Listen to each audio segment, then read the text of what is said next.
Astaghfirullah. Akan banyak syarat dan pelajaran yang kita akan petik dari kisah-kisah yang diceritakan oleh masyayikh kita tentang uqubah man tarakas shalah, hukuman bagi orang-orang yang meninggalkan salat. Ma'asyiral muslimin yang dimuliakan Allah Subhanahu wa taala, kisah ini kebanyakan berasal dari para pemandi jenazah. Pertama, seorang syekh bercerita tentang seorang gadis namanya Maria.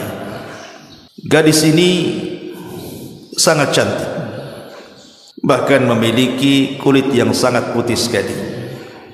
Akan tetapi kecantikan dan keputihannya memfitnah manusia. Semasa dia sekolah, mungkin setingkat aliyah, SMA mungkin di tempat kita, dia sudah terbiasa meninggalkan sholat, sama sekali tidak mau melaksanakan sholat, padahal orang tuanya terus membimbing anak ini untuk sholat. Tapi Allah Subhanahu wa ta'ala takdirkan memang terkadang anak itu menjadi fitnah bagi orang tuanya, sampai akhirnya dia masuk perguruan tinggi. Di semester pertama, kedua, ketiga pun tidak sadar juga. Bahkan celakanya, dia banyak memfitnah kalangan laki-laki. Akhirnya terjerumuslah kepada pergaulan bebas. Begitulah awal dari meninggalkan salat, pasti akan mengundang kepada fahsya dan mungkar. Orang kalau sudah meninggalkan salat itu pasti akan melakukan fahsya, keburukan dan kemungkaran. Karena Allah Subhanahu wa taala mengatakan innas salata tanha 'anil fahsya'i wal munkar. Jadi satu hari anak gadis ini diajak kawannya menggunakan kendaraan mobil. Allah takdirkan kecelakaan. Lah kemudian setelah terjadi kecelakaan ini, kawannya selamat, tapi dia tidak selamat. Dia pun dibawa ke mustasfa, ke rumah sakit, dan subhanallah nyawanya tidak tertolong. Orang tuanya baru dihabari anaknya mengalami kecelakaan dan masuk rumah sakit itu setelah 2 hari koma. Akhirnya kemudian setelah tahu orang tuanya, datanglah kedua orang tuanya ke rumah sakit tersebut. Saat masih ada nazah, masih ada ruh, ibunya berusaha untuk membacakan Al-Quran, meruqyah dia. Boleh jadi dengan sebab itu bisa mengurangi kematiannya. Tetapi setiap kemudian orang tuanya meruqyah dia, maka badannya kejang-kejang, seolah-olah dia merasakan sakit yang tidak ada yang tahu kecuali Allah Subhanahu wa ta'ala. Dan di akhir hayatnya dia pun tidak mengucapkan satu patah kata pun, padahal orang tuanya sudah berusaha mentalkinnya. Akhirnya meninggallah wanita ini, seorang wanita yang bernama Maria ini. Kemudian jenazahnya dibawa balik. Akhirnya kemudian orang tuanya memanggil orang yang bisa atau biasa memandikan jenazah. Maka yang memandikan jenazah ini kemudian masuk ke tempat pemandian. Subhanallah, baru saja kemudian dia menyingkap kain yang menutup wajahnya itu, wajahnya berubah, yang tadinya cantik putih menjadi hitam kelam, seolah-olah terbakar. Yang lebih parah lagi, keluar bau dari mulutnya, rupanya mengeluarkan kotoran. Biasa orang memandikan jenazah membersihkan kotoran dari duburnya, tapi ini keluar kotoran dari mulutnya. Akhirnya sang pemandi jenazah ini tidak tahan karena baunya. Dia berusaha mengikat lehernya supaya tidak keluar lagi kotorannya, tapi terus keluar. Naudzubillah. Akhirnya kemudian dia pun tidak tahan keluar, kemudian menceritakan secara rahasia kepada orang tuanya, karena ini aib masalahnya kan kita. Akhirnya kemudian masuklah dia dan kedua orang tuanya, kemudian memandikan bersama-sama, walaupun sesulit apapun akhirnya selesailah pemandian itu. Kemudian diangkat jenazah itu, kemudian dikafani. dan dikuburkan. Pemandi jenazah ini kemudian mulai bercerita kepada orang tuanya, sebenarnya ada apa dengan anakmu ini? Kok bisa anak yang cantik, anak yang putih gitu kan, anak yang luar biasa di mata orang tuanya, saat kematiannya seperti itu. Barulah kemudian orang tuanya cerita bahwa anaknya itu la tusalli, tidak pernah salat. Anaknya itu tidak pernah salat. Bagaimana Allah Subhanahu wa taala mengazab wanita yang tidak salat ini di dunia sebelum akhir. Dari sini menunjukkan bahwa pelajarannya adalah seputih apapun manusia, secantik apapun manusia, setampan apapun manusia, kalau tidak salat maka hitam hatinya. Tapi sehitam apapun manusia, selegam apapun manusia, kalau dia salat, dialah orang putih sebenarnya. Ini satu kisah. Kisah yang kedua masih dari seorang pemandi jenazah.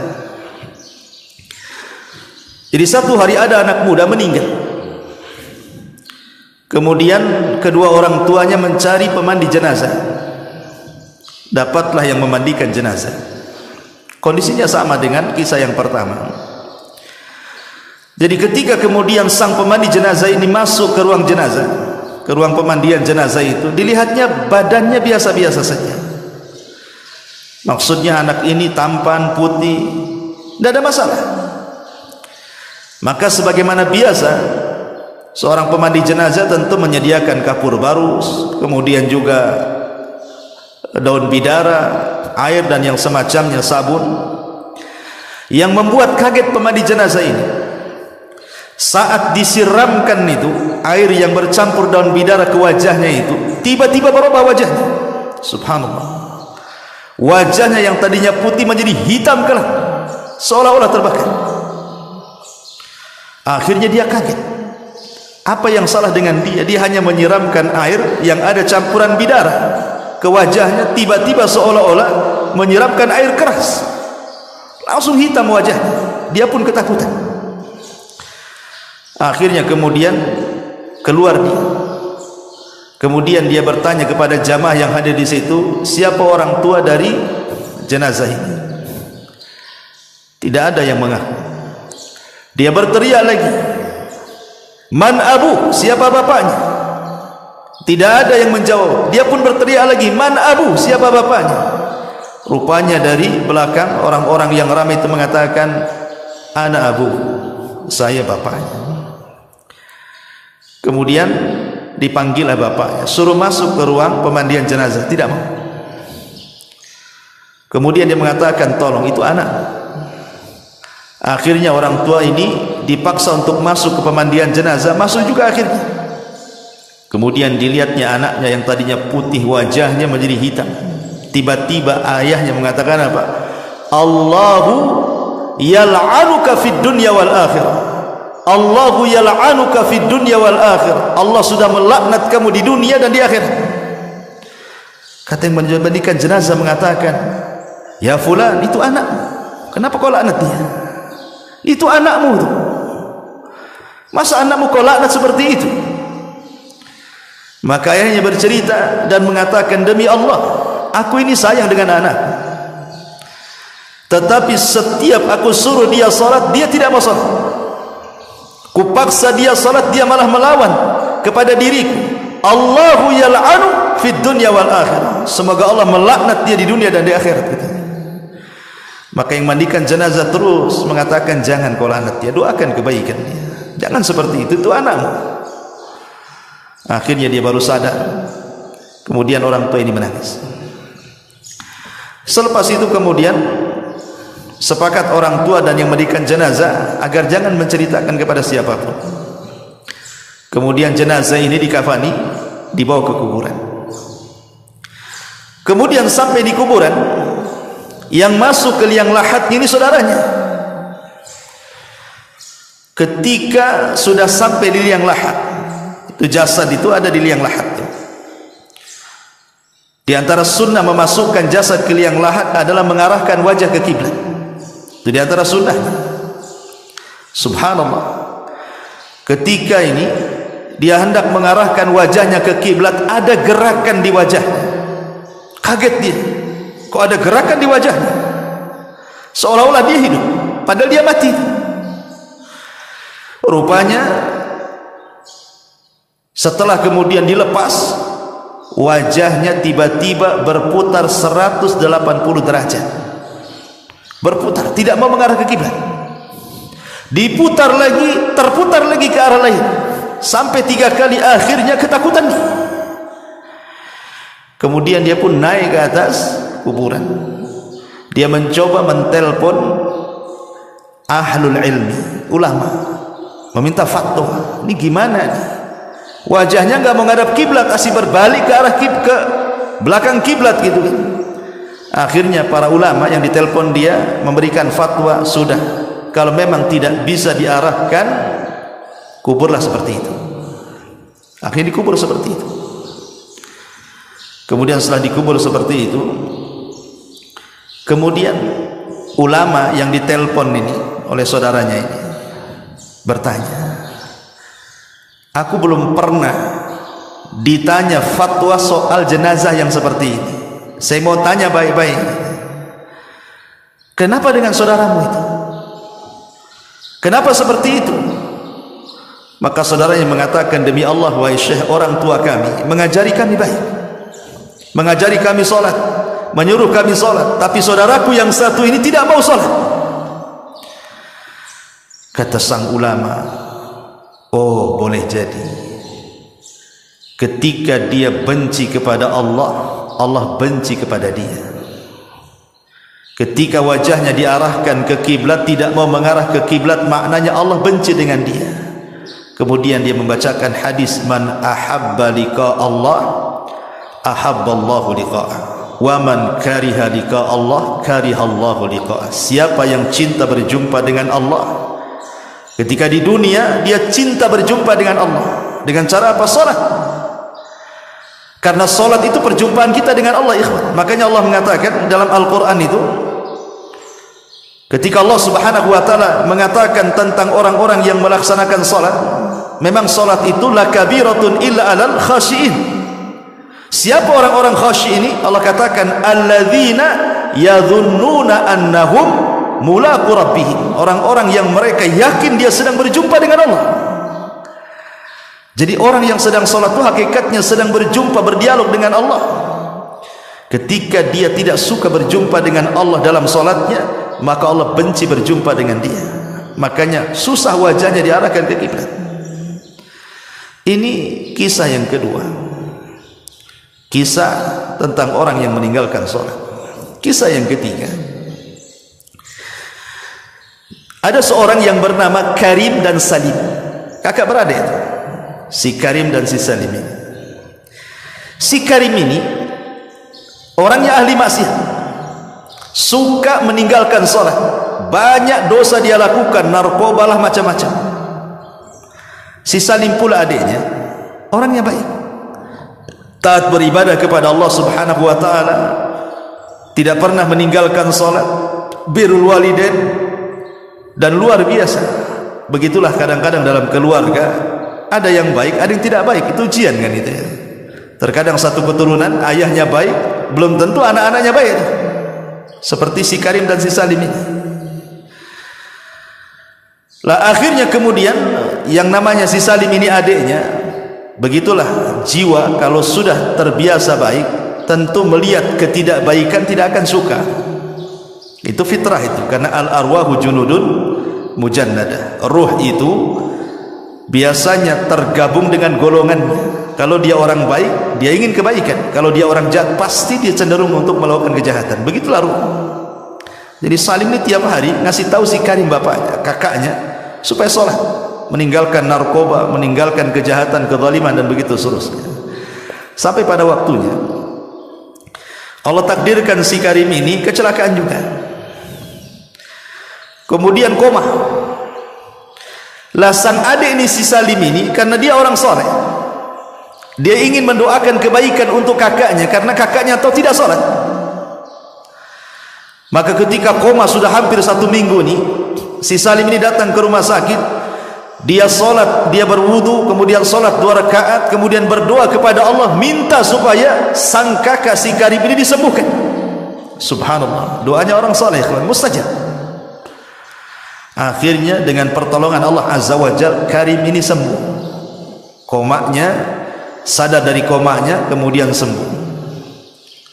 Setelah sembuh, subhanallah, terkadang ada orang-orang yang ditegur oleh Allah tidak sadar. Sebenarnya kalau dia paham kecelakaan itu kan Allah sedang menegur dia sebenarnya. Tapi ada orang-orang itu yang a'anzartahum am lam tunzirhum la yu'minun. Kau beri peringatan dia, kau tidak beri peringatan dia, tidak juga beriman. Ada orang-orang yang jenis kayak gini. Jadi setelah sembuh dari sakitnya si Karim ini, kemudian si Salim mengingatkan soal ujian dia. Harusnya kau sadar, kau ini sudah kecelakaan, mau koma, mau mati, sudah sembuh, tak mau juga sholat. Ada apa dengan kamu ini?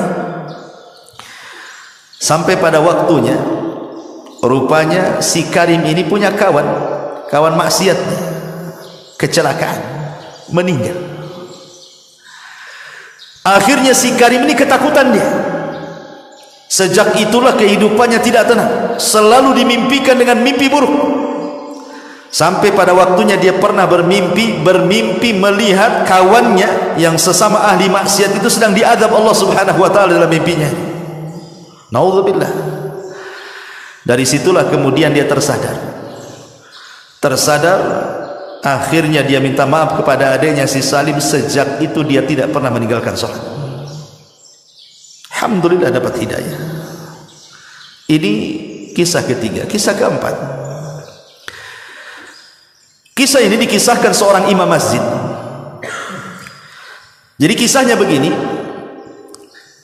Jadi ada di lingkungan situ, di masyarakat situ, ada orang baru datang. Kebetulan mungkin dia membeli rumah di situ. Celakanya tetangganya pula tak sholat. Cuman kadang dia kan tidak tahu, dia datang ke desa itu membeli rumah, dia kan tidak melihat tetangga, beli saja dia. Lah orang ini orang soleh yang membeli rumah ini, tetangganya pula narun muqadah, ya, yang suka nyala-nyalakan api kemaksiatan itu. Jadi ketika dia sholat ke masjid, imamnya kan heran karena orang baru kan. Kata imam, kau dari mana? Dia mengatakan, saya dari desa ini itu, saya ke sini beli rumah di sini. Kata imam, celaka engkau katanya. Kenapa aku celaka? Celaka, kau punya tetangga narun muqadah katanya. Kau punya tetangga narun muqadah, orang yang suka menyala-nyalakan api maksiat. Lah kenapa dengan dia emangnya?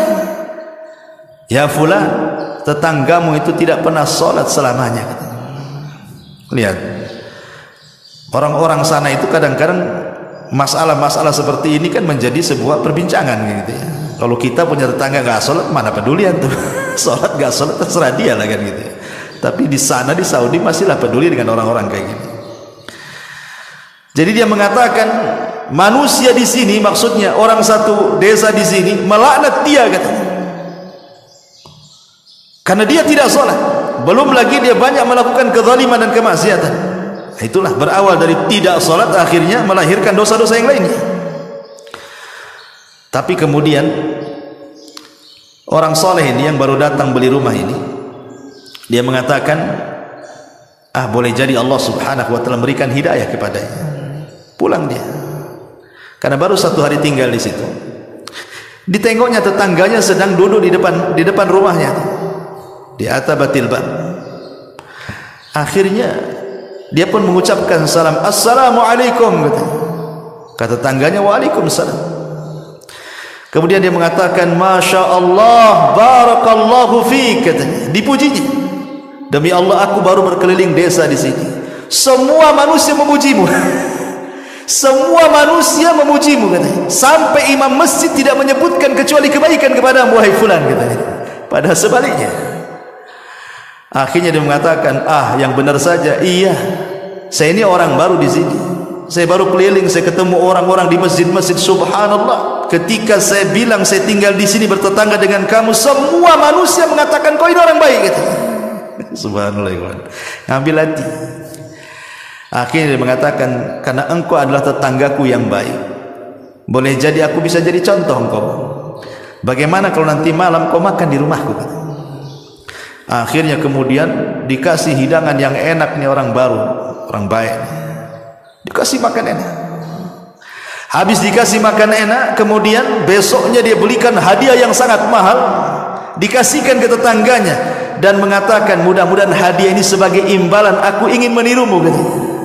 Ambil hadiah ini. Setelah orang ini dapat hadiah, dia pun merenung dalam rumahnya, merenung serenung-renungnya gitu kan. Apa betul saya ini orang baik katanya? Kenapa dia ngomong begitu? Sejak itulah ketika waktu subuh dia terbangun, melihat tetangga barunya ini ke masjid, dia ikut pula ke masjid.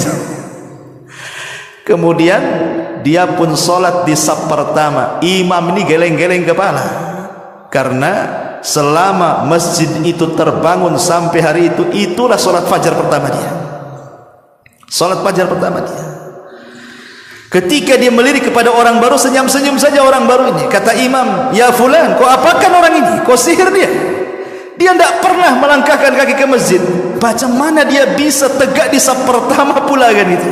Ada apa dengan kamu katanya? Kau apakan dia katanya? Dia mengatakan tidak ada apa-apa. Saya hanya berkunjung ke rumahnya, kemudian saya ajak makan di rumahku, ku kasih hadiah, hanya itu saja.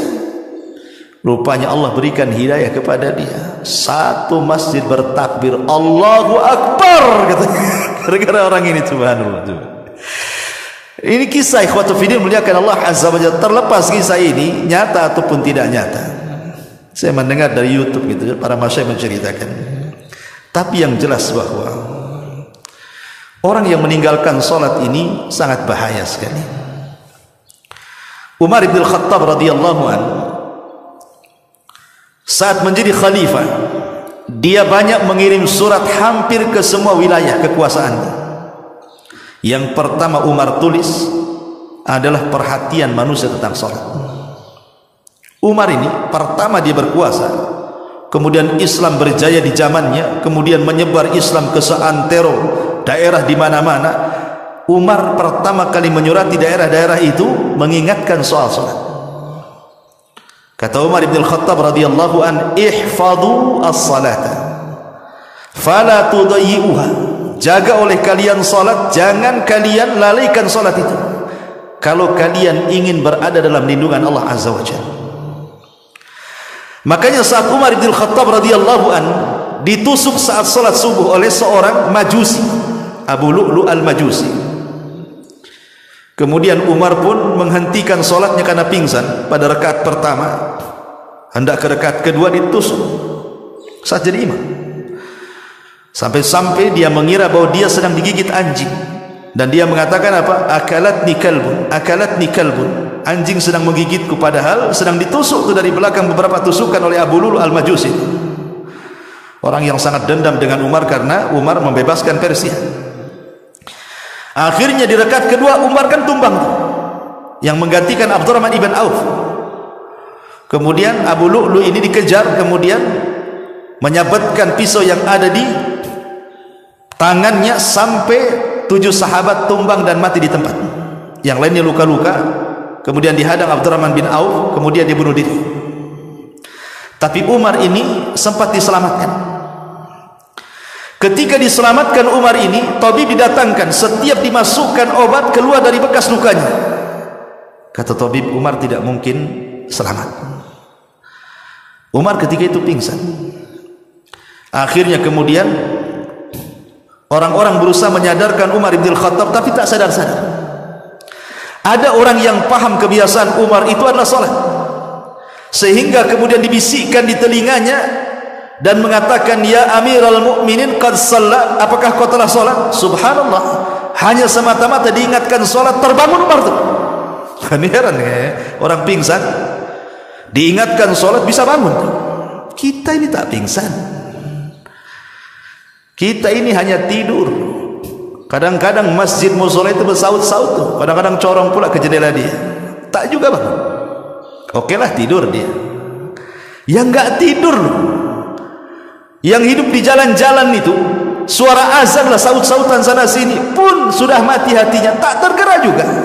Umar ini sedang pingsan, diingatkan sholat, terbangun dia dan mengatakan, Allahu qad shallait, katanya. Demi Allah, aku tadi perasaan sudah sholat, katanya. Ada seorang sahabat namanya Musawwar ibn Mahramah. Musawwar ibn Mahramah ini kemudian menceritakan tentang kisahnya. Maka Umar ketika mendengar bagaimana kisah dia tadi ditusuk di masjid, dibawa ke sini kemari, maka Umar bin Khattab radhiyallahu anhu kemudian mengatakan kepada Musawwar ibn Mahramah, la hadda fil Islam liman taraka shalah. Tidak ada bagian dalam Islam bagi orang yang meninggalkan salat.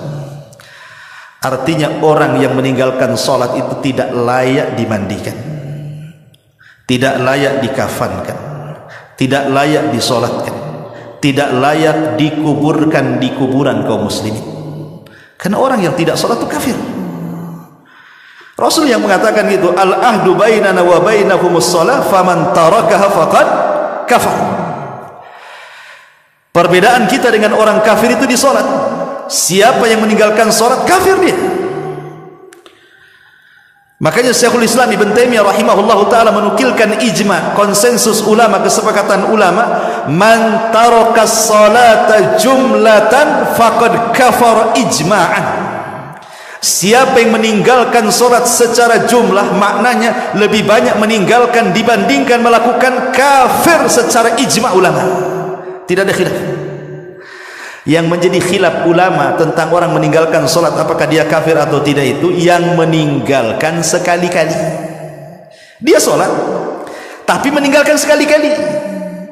Apakah orang yang meninggalkan sekali-kali ini kafir atau tidak? Disinilah terjadi khilaf ulama. Tapi orang yang meninggalkan salat lebih banyak dibandingkan yang melakukan, kata Ibnu Taimiyah, ijma', sepakat konsensus ulama, kafir, tidak ada khilaf ulama.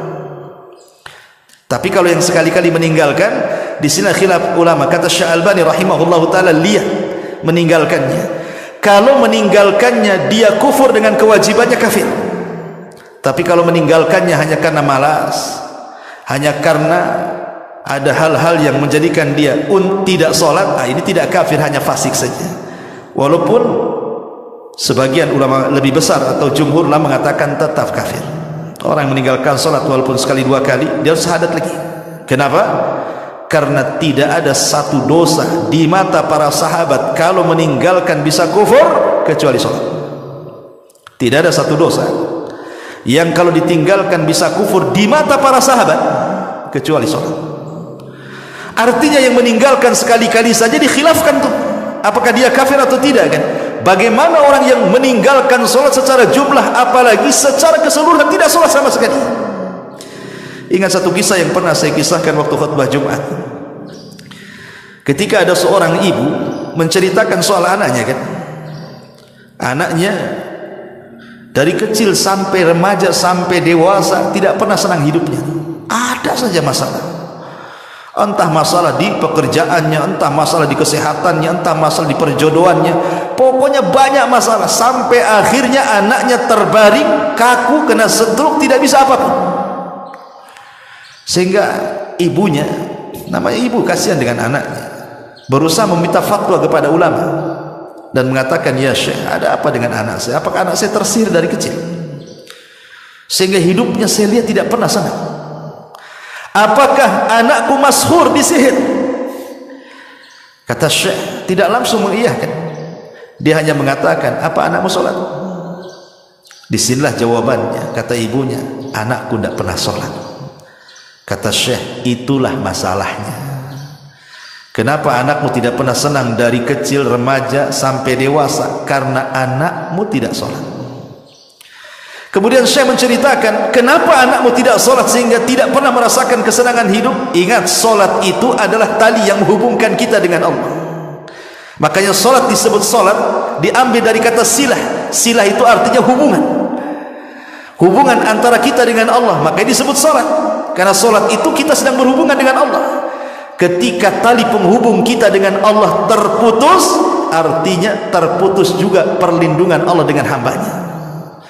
ketika perlindungan Allah terputus dengan hambanya, maka Allah akan menjauh darinya, tidak akan memberikan pertolongan kepadanya, tidak akan melindungi dia, dan Allah akan banyak menimpakan musibah kepadanya. Kemudian kata Syekh ini, coba bu bayangkan, kalau anakmu tidak sholat, kemudian dia terbangun di pagi hari, dia meninggalkan sholat subuh, berarti anakmu terbangun dalam kondisi dilaknat Allah dan dilaknat semua manusia. Kemudian duhur tidak sholat, dilaknat lagi siangnya. Kemudian asar tidak sholat, dilaknat lagi sorenya. Kemudian maghrib tidak sholat, dilaknat lagi maghribnya. Kemudian isya pula tidak sholat, dilaknat pula dia malamnya. Mulai dari terbangun dilaknat sampai dia tidur dilaknat.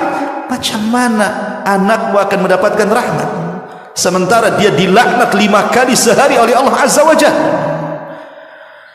Kalau ingin anakmu mendapatkan rahmat Allah, kasih sayang Allah, diberikan kesenangan dan ketenangan, suruh dia sholat. Itu jawaban Syekh. Subhanallah. Maka dari sini saya nasihatkan siapapun yang sampai hari ini meninggalkan sholat, ingat bahwa Allah Subhanahu wa ta'ala ketika berkisah ataupun bicara soal sholat di dalam Al-Quranul Karim, sholat itu sebuah kewajiban yang diwajibkan secara mutlak, beda dengan ibadah yang lain. Dia tidak bisa ditinggalkan dalam kondisi apapun. Dalam kondisi perang sekalipun tidak bisa ditinggalkan. Makanya ada istilah sholat khauf. Sampai-sampai Rasul mengatakan, kalau engkau bisa sholat berdiri, berdiri. Tidak bisa sholat berdiri, duduk. Tidak bisa sholat duduk berbaring. Sampai Syekh Ibn Utsaimin rahimahullah ta'ala mengatakan, sampai pun dia terbaring tidak bisa bergerak, kalau akalnya masih sadar, diingatkan masih dia menangkap ingatan dia, maka dia wajib sholat. Dengan cara apa? Membayangkan. Kecuali kalau akalnya sudah hilang, nggak cerita, nggak apa, nggak ada cerita lagi. Tapi kalau akalnya masih bersarang di otaknya dan diingatkan dia masih ingat, sholat. Sampai seperti itu, karena sholat itu kewajiban mutlak masalahnya, tidak bisa ditinggalkan dalam kondisi apapun. Makanya saya heran, ada orang kerja di bengkel penuh dengan oli, kemudian diingatkan sholat. Kenapa kau tak sholat? Nggak bisa, kotor nih, banyak oli katanya. Emang oli najis kecuali kau kencing di celana? Iyalah kan itu. Bahkan ada petani-petani yang kotor badannya dengan tanah gitu, tidak mau sholat aja gara-gara kotor. Tanah tidak najis. Ya memang sebaiknya sholat itu bersih, tapi dalam kondisi anda tidak punya pakaian lagi, mau apa? Sholat. Sampai pun di kamar mandi sekalipun terkunci, kata Ibnu Taimiyah rahimahullah dalam Fatawa Al-Majmul Fatawa dalam kitabnya, ketika di soal-soal orang yang masuk kamar mandi terkunci. Jadi antum masuk kamar mandi terkunci dari luar, tidak bisa keluar, nggak ada yang membuka. Pamannya antum masuk kamar mandi pagi sendirian di rumah, terkunci, mungkin baru ada yang membuka di sore hari, berarti lewat padanya zuhur dan asar. Bagaimana orang yang terkunci di kamar mandi? Kamar mandi kan tempat najis. Apakah kemudian dia harus menunggu orang yang membukanya sampai maghrib, ataukah dia sholat? Kata Ibnu Taimiyah, sholat di kamar mandi. Sholat di kamar mandi, karena dia meninggalkan 2 waktu nantinya, zuhur dan asar. Kenapa demikian? Karena meninggalkan kewajiban itu lebih berdosa dibandingkan melaksanakan yang diharamkan. Itu kaidahnya. Tarkul wajib asyad min irtikabil muharramat. Meninggalkan yang wajib itu lebih parah dosanya dibandingkan melakukan hal-hal yang diharamkan. Salat di kamar mandi haram, tidak boleh. Tapi meninggalkan salat lebih parah lagi dosanya. Itu maksudnya. Maka tetap salat. Dari sini menunjukkan apa? Kewajiban salat itu adalah kewajiban mutlak. Bahkan Nabi SAW mengistilahkan salat itu kan tiangnya agama. Kalau antum sedang di rumah, tiba-tiba ada orang datang menghancurkan tiang-tiang rumah kita, kemudian rumah kita roboh, kira-kira apa yang antum ucapkan kepada orang itu? Antum bisa marah kan, bisa emosi lah kan itu, masa rumah dirobohkan. Tapi ketika antum melihat orang yang tidak sholat, diam-diam saja, padahal orang yang tidak meninggalkan sholat itu dia sedang merobohkan agama. Kita marah dengan orang yang merobohkan rumah kita, tapi kita tidak marah dengan orang yang merobohkan agama. Coba bayangkan, kan aneh itu. Rasul yang mengatakan as-salatu amududdin, salat itu tiangnya agama. Kata Nabi SAW, ra'sul amri al-islam wa amuduhu salah wa dhirwatus sanamihil jihadu fi sabilillah. Pokok urusan hidup manusia itu Islam, tiangnya salat. Puncak dari amal soleh adalah jihad di jalan Allah Subhanahu wa ta'ala. Dan ingat, orang yang meninggalkan salat, Allah tidak akan melihatnya, Allah tidak akan bicara dengan dia, Allah tidak akan membersihkannya. Hilang cahaya di wajahnya, terputus dengan langit, tidak ada hubungan lagi dengan Allah Subhanahu wa ta'ala. Kalau dia mati, sekali lagi saya ulangi, tidak disolatkan, tidak dimandikan, tidak dikafankan, tidak dikuburkan di kuburan kaum muslimin. Bahkan kalaupun dia hidup, dia tidak boleh masuk Mekah dan Madinah karena dia dianggap najis. Tidak boleh orang meninggalkan salat masuk Mekah dan Madinah. Bahkan tidak halal penyembelihannya. Kalau dia menyembelih binatang, orang yang tidak salat tidak halal. Bagaimana orang kafir? Halal penyembelihannya. Tidak bisa seperti itu.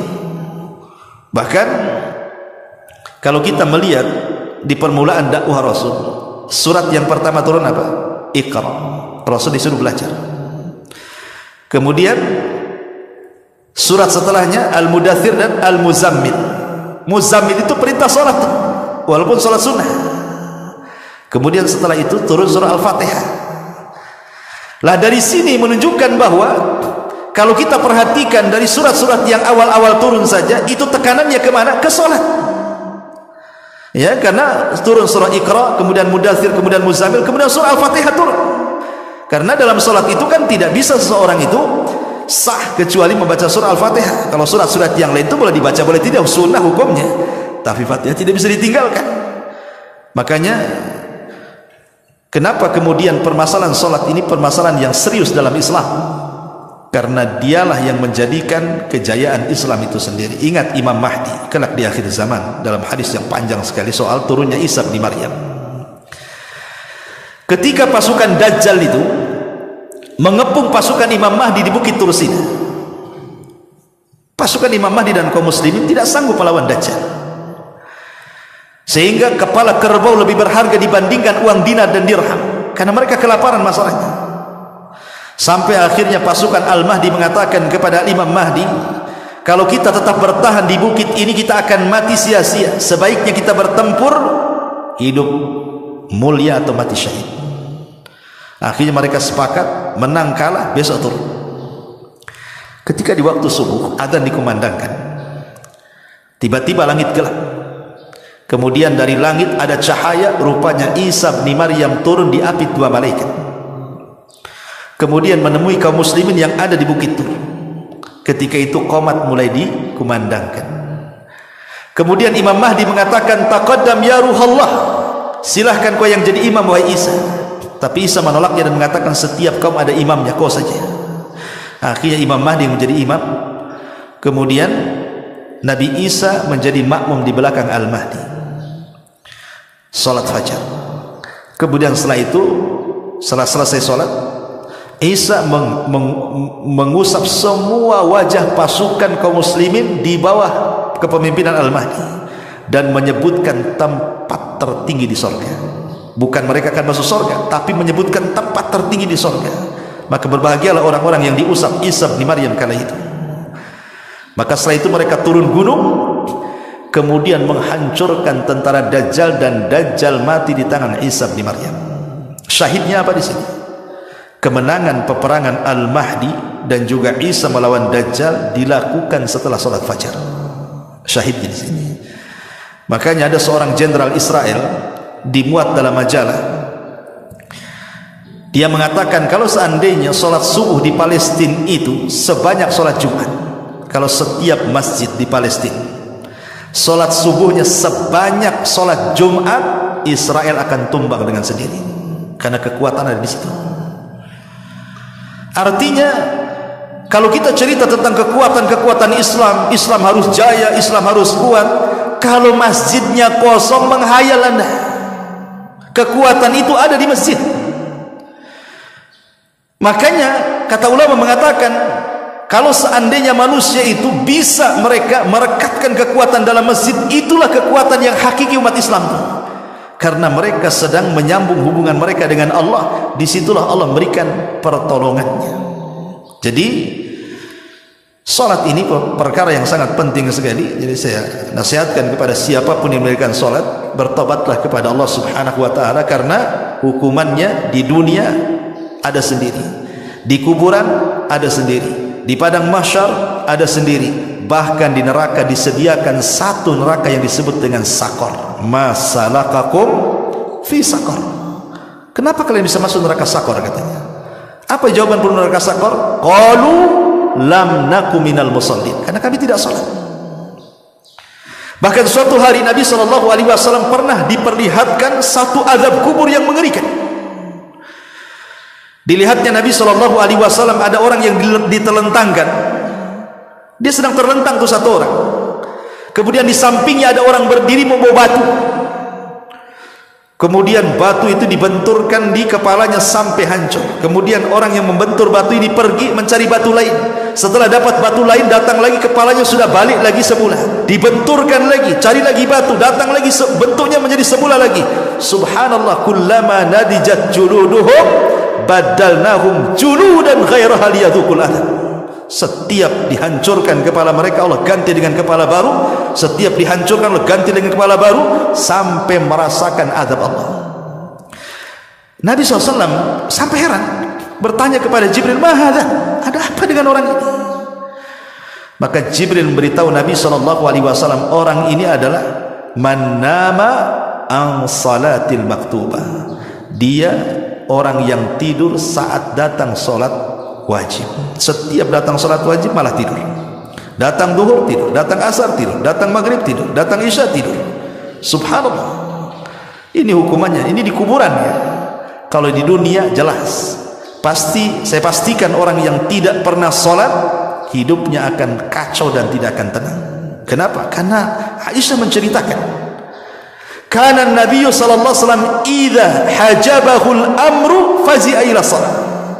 Nabi itu kalau ada kesulitan yang tidak bisa keluar dari situ, Nabi juga manusia, pasti ada kesulitan kan itu.